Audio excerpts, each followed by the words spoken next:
ماہ محرم الحرام کا پہلا جمعہ۔ ماہ محرم اسلامی سال کا پہلا مہینہ ہے۔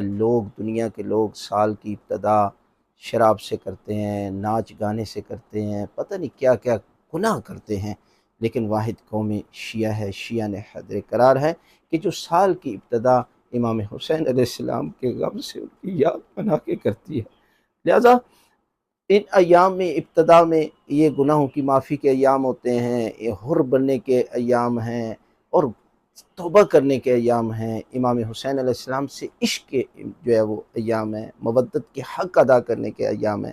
لہٰذا کسی بھی معاملے کے لیے جو ہے وہ 3 ذکر بہت اہم رکھتے ہیں، یعنی کسی مسئلے کے لیے، کسی قسم کی پریشانی کے لیے، دنیا کے سارے مسائل کا حل انہی 3 ذکر میں۔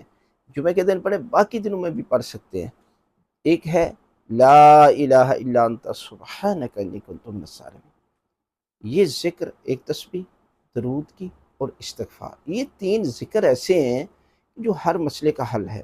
عزاداری امام حسین علیہ السلام میں شریک ہوں، پہلی محرم سے لے کر 10 محرم تک یہ مخصوص ایام ہیں امام حسین علیہ السلام کے ساتھ، یعنی آپ ان کا ذکر کریں، ان کی یاد منائیں، ان کی یاد میں نیازیں دیں، سبیلے لگائیں، یعنی جو کچھ کسی سے ہو سکتا ہے نا وہ کریں، پھر دیکھنا کہ پروردگار جو ہے وہ آپ کو کتنا انعام عطا کرتا ہے۔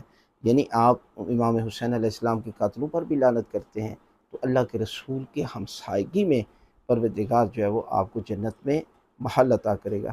لہذا آپ جمعہ کے دن یہ 3 ذکر اپنی زندگی میں شامل رکھیں۔